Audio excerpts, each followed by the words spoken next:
Good morning बच्चों। आज मैं हिंदी व्याकरण से समास पढ़ा रही हूँ। समास क्या है देखिए। तो देखिए समास क्या है। परिभाषा है, जब दो या दो से अधिक शब्द मिलकर एक नया शब्द बनाते हैं तो उस नए शब्द के बनने की प्रक्रिया को हम ही समास कहते हैं। जब वो नया शब्द बनता है तो उस नया शब्द के बनने की जो प्रक्रिया होती है उसी को हम समास कहते हैं। जैसे देखिए, गंगा और जल दोनों को जब हम मिलाएं तो क्या बन गया? गंगा जल। और ये नया शब्द बन गया। गंगा और जल दोनों को मिलाकर क्या बन गया? गंगा जल। उसी तरह पुस्तक और आलय, पुस्तक और आलय जब हम दोनों को मिलाते हैं तो एक नया शब्द बनता है। वो क्या हो गया? पुस्तकालय। क्या बन जाता है?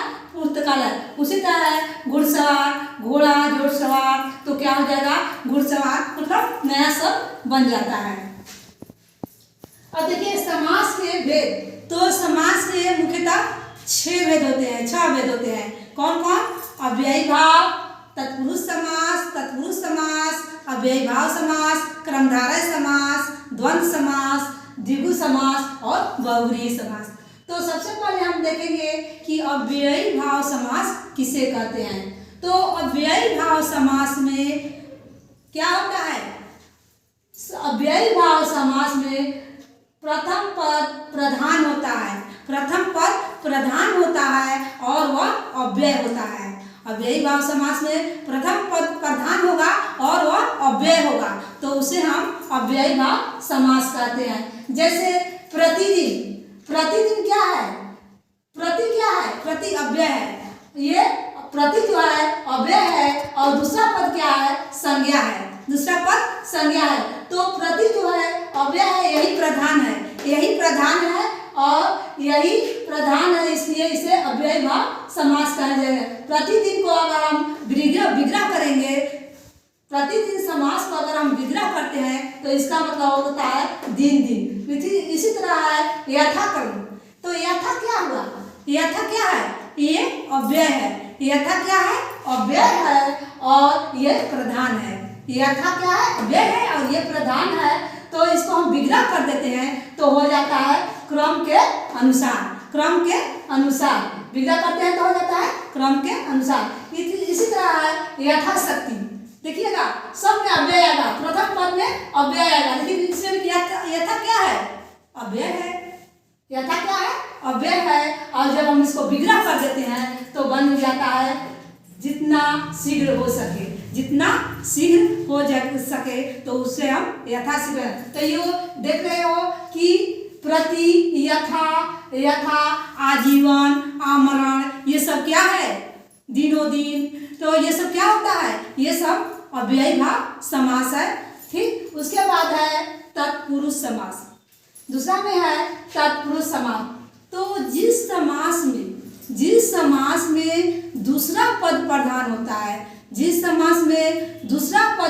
होता है उसे हम तत्पुरुष समास कहते हैं। देखिए, तत्पुरुष समास के पहले पद में कारक के विभक्ति का लोप किया जाता है, मतलब कारक का विभक्ति छुपा रहता है। जैसे देखिए, सूर्य का पुत्र। तो देखिए इसमें का देखिए छुपा हुआ है। का जब हम विग्रह करते हैं तब का यहाँ ला रहे हैं और सूर्य पुत्र ऐसे लिखते हैं। तो सूर्य पुत्र में इसके पहला पद में का क्या है? छिपा हुआ है, जो कि कारक के विभक्ति है। तो ध्यान से सुन देखिएगा कि तत्पुरुष समास में कारक के विभक्ति का लोप रहता है, वो छुपा रहता है और जब हम उसको विग्रह करते हैं तो सामने आ जाता है। देखिए जैसे सूर्य का पुत्र का सामने आ गया। फिर राष्ट्रपति, राष्ट्र का पति। उसी तरह रसोई घर, रसोई के लिए घर, तो के लिए कारक के विभक्ति है, छुपा है। ठीक, उसी तरह दही बड़ा, दही में कारक के विभक्ति है और वो छुपा हुआ है।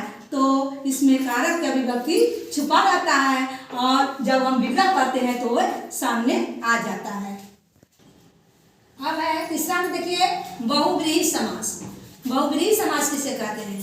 तो देखिए बच्चों, जिस समास में कोई भी पद प्रधान नहीं रहता है, ना पहला पद प्रधान होगा और ना दूसरा ही पद प्रधान है, मतलब कोई पद प्रधान नहीं होता है, पूरा पद मिलकर किसी अन्य तीसरे अर्थ का बोध करता है। मतलब दोनों पद प्रधान न होकर कोई तीसरा पद आकर प्रधान हो जाता है तो उसे हम बहुव्रीहि समास कहेंगे। दोनों पद प्रधान नहीं रहेगा, इसमें तीसरा पद आकर प्रधान हो जाएगा तो उसे हम बहुव्रीहि समास कहेंगे। जैसे देखिए उदाहरण देखिए समझ में आ जाएगा। देखिए चंद्रभाग, चंद्रभाग, तो चंद्र है भाग में जिसके, चंद्र है भाग में जिसके, इसमें देखिए न चंद्र है भाग, न चंद्र न भाग, इसमें दोनों मतलब न पहला पद प्रधान है न दूसरा पद प्रधान है, कोई भी पद प्रधान नहीं है। यहाँ देखिए यहाँ का कौन प्रधान हो गया? शिव जी, शिव जी, यानी चंद्र है भाग में जिनके, जिसके चंद्र में भाग में चंद्र रहता है उनको क्या कहा जाता है? शिव जी। तो यहाँ शिव जी आकर प्रधान हो गए तो ये बहुव्रीहि समास के अंतर्गत आएगा, जिसमें दोनों पद प्रधान न होकर कोई अन्य आकर तीसरा पद प्रधान हो जाता है तो बहुव्रीहि समास के अंतर्गत आएगा। उसी तरह है पीताम्बर, पीला है अंबर जिसके, पीला है अंबर जिसके, इसमें न पहला पद प्रधान हुआ और न ही दूसरा पद प्रधान हुआ, अर्थात तीसरा पद आकर प्रधान हो गया। जैसे कृष्ण, कृष्ण, तो वो आकर प्रधान हो गए तो वो हो गया बहुव्रीहि समास। इसी तरह बहुत सारा नील, नीलकंठ, नीला है जिसका कंठ, नीला है कंठ जिसका, अर्थात शिव, तो वहाँ शिव प्रधान हो गए तो हो गए क्या हो जाएगा? बहुव्रीहि समास। लंबा है जिसका उदर, लंबा है उदर जिसका, अर्थात हो जाएंगे गणेश, तो बहुव्रीहि समास, जिसमें अर्थात आकर लग जाता है, अर्थात आकर लग जाएगा यानी दूसरा तीसरा शब्द आकर लग जाएगा तो बहुव्रीहि समास के अंतर्गत आएगा। अब है चौथा में कर्मधारय समास। कर्मधारय समास किसे कहते हैं? तो जिस समास में उपमेय उपमान विशेषण और विशेष्य का संबंध होता है तो उसे हम कर्मधारय समास कहते हैं। मतलब इसमें उपमेय और उपमान का संबंध होता है, विशेषण और विशेष्य का संबंध होता है। जैसे देखिए नीलकंठ, नीला है जो कंठ, नीला है जो, तो कंठ की विशेषता बता रहा है कि वो कैसा है? नीला है, तो विशेषण और विशेष्य का संबंध इसमें दिखाया गया है। महाराजा, महान है जो राजा, तो राजा कैसा है? महान है, तो ये क्या है? ये राजा संज्ञा के विशेषता बता रहा है कि ये राजा, राजा जो संज्ञा हो गया उसका विशेषता बता रहा है कि ये महान है, तो इसमें विशेष और विशेषण का संबंध दिखा रहा है, विशेषण और विशेष का संबंध दिखाया रहा है। जैसे अभी हम बताए कि ये पीताम्बर, पीला है जिसका अंबर, अर्थात कृष्ण, अर्थात कृष्ण कहेंगे तो ये बहुव्रीहि समास में आ जाएगा। और पीला अंबर क्यों कहेंगे? पीला अंबर, तो एक संज्ञा हो जाएगा और एक विशेषण हो जाएगा, पीला विशेषण हो जाएगा और अंबर क्या हो जाएगा? संज्ञा हो जाएगा। तो पीला अंबर अर्थात इसमें नहीं लिखेंगे और केवल लिख देंगे पीला अंबर, तो ये कर्मधारय समास के अंतर्गत आ जाएगा। इसके बाद है द्विगु समास। द्विगु समास किसे कहते हैं? तो देखिए जिस समास में, ध्यान से सुनिएगा आप लोगों को अच्छा से समझ में आ जाएगा, जिस समास में पूर्व पद यानी पहला पद संख्यावाची रहता है, संख्या में रहता है तो उसे हम द्विगु समास कहते हैं। मतलब पहला पद जो होता है वो संख्यावाची होता है, संख्या रहता है उसमें। जैसे देखिए सब में पहला पद त्रिकोण, तीन कोणों का समास, इसका जब हम विग्रह करते हैं तो तीन कोणों का समास, तो पहला पद क्या है? संख्यावाची है। उसी तरह है दो पहर, दो पहरों का समूह, ठीक ना, तो दो क्या है? दो संख्या है तो ये संख्यावाची है तो ये द्विगु समास के अंतर्गत आ जाएगा, ठीक है। इसी तरह है तिरंगा, अठन्नी, आठ आनों का समूह, चरन्नी, चवन्नी, चार आनों का समूह, ठीक ना। फिर इसी तरह बहुत सारा है तिरंगा, ये सब तिरंगों का समाहार, तो ये सब 702 का समूह। मतलब जिसमें पहला पद संख्यावाचक रहता है उसे हम द्विगु समास के अंतर्गत रखते हैं। अब है द्वंद्व समास। द्वंद्व क्या है?